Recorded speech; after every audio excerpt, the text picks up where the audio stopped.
Welcome to The Explainer. Today we're going to do something a little different. We're going to zoom in on just one single week in January 2026. And what a week it was. It's a week that really puts a lens on a world grappling with these deep, powerful contradictions. A world that's pulling apart, but at the same time weaving itself together in some really fascinating new ways. All right, so let's get right into it. Our lead story kicks off with the decision that, and this is no exaggeration, sent shockwaves across the entire globe. This one quote here from the Union of Concerned Scientists, it just perfectly captures the weight of a move that completely redefined America's relationship with the world on, well, one of the most critical issues of our time. So in that first week of January, you could feel the international order being tested. I mean, really tested. The United States, under the Trump administration, started charting this new and, let's be honest, much more isolated path on the world stage. And that forced everyone, allies and enemies alike, to completely rethink their strategies. And the scale of this shift, it was just staggering. The White House announced it was pulling out of 66, you heard that right, 66 international bodies. The official line that these organizations conflicted with U.S. sovereignty and hurt America's economic strength. But look, this wasn't just stepping back from one little agreement. This was a wholesale dismantling of decades of international engagement. A huge deal. Okay, but here's where it gets really wild. What's so interesting about this is just the sheer speed and the whiplash of it all. In the same week as this massive withdrawal, we saw this incredibly bold military raid to capture Venezuela's leader. Then, a renewal of these aggressive demands for Greenland from a NATO ally Denmark, of all places. And yet, somehow, at the exact same time, constructive talks with allies on Ukraine. I mean, it is just a dizzying mix of aggression and cooperation. And this right here, this is what perfectly illustrates the central contradiction, the paradox of that moment. You've got this foreign policy of just raw power and America-first isolationism on one side. But on the other, you see this seemingly contradictory move to work with key European allies to push back against Russia. It was a strategy that to the rest of the world looked both bold and frankly completely baffling. But here's the thing. While all those political bonds were fraying, you could almost hear them snapping, a totally different force was at work. Something was pulling the world together in a new way, and that force was technology, specifically artificial intelligence. It was weaving this more interconnected world, promising a whole new era of seamless, AI-driven companionship in our everyday lives. So you hop over to the Consumer Electronics Show in Vegas that same week, and it's like you're in a different universe. A totally different vision of the future was on display. Samsung rolled out its huge strategy for what they called AI living. The idea was that AI would stop being just a feature in your phone or your TV and instead become the very fabric of our homes and our personal health. So where does this vision start? Right in your living room. Imagine an AI companion that doesn't just, suggest what to watch. No, it transforms the whole experience. It's curating your content. It's optimizing the picture and sound for a soccer match so it feels like you're literally in the stadium. And it's personalizing the audio for every single movie. And this AI brain, it's not just in the living room, it extends all through the house. And it's all about getting rid of the annoying parts of daily chores. We're talking about fridges that don't just keep your food cold, but they actually see it and track what you have. A single machine that both washes and dries your clothes. And get this, robot vacuums smart enough to see you spilled coffee and just go clean it up on their own. But maybe the biggest, most profound shift here is in our personal health. This care companion idea, it's trying to move healthcare from being something that just reacts to you getting sick to something that's proactive, that keeps you healthy. It uses data from your watch and your phone to offer coaching to help prevent chronic disease. They're even researching it as a tool for early dementia detection, just by analyzing tiny changes in how we move.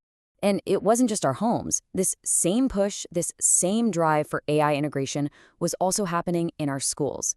Discovery Education announced new platforms to personalize learning for kids, using tech to deliver these inquiry-based lessons and, this is so important, to save overworked teachers some much-needed time. So you see the pattern, right? As technology was busy reshaping our external world, our homes, our schools, a whole series of scientific breakthroughs were simultaneously redefining the very limits of the human body and our whole understanding of health.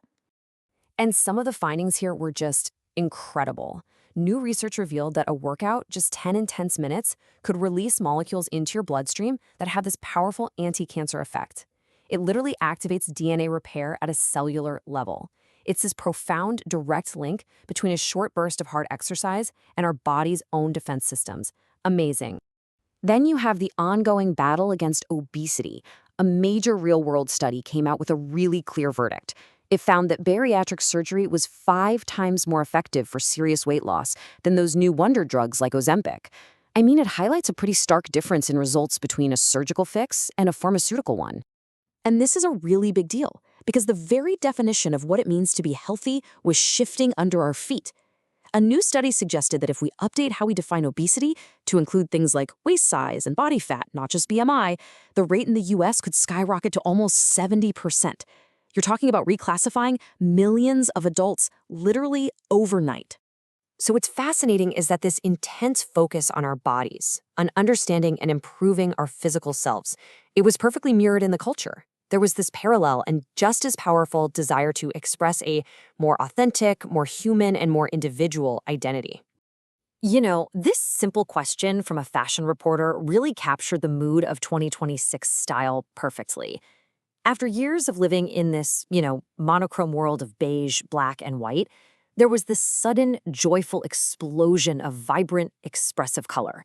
It felt like a rebellion against that flat, digital sameness. Grandpa chic was a key trend that really embodied this.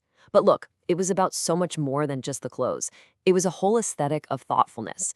It was about embracing the comfort of old things, muted browns, and making a conscious choice to disconnect, to literally swap doom scrolling for a book and a pencil. But at the exact same time, a completely opposite trend was just exploding. They were calling it the sexy, edgy, raver, cool girl aesthetic. And this was pure digital energy. It was a super commercial mashup of Y2K nostalgia, K-pop, and anime, born and raised on the internet. And here's the kicker. It was just as authentic in its own way as the quiet, offline vibe of Grandpa chic.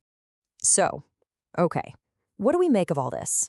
What can we take away from this whirlwind week where a fractured global order, an integrated AI future, and this deep search for authenticity all just collided? Let's try and pull these threads together.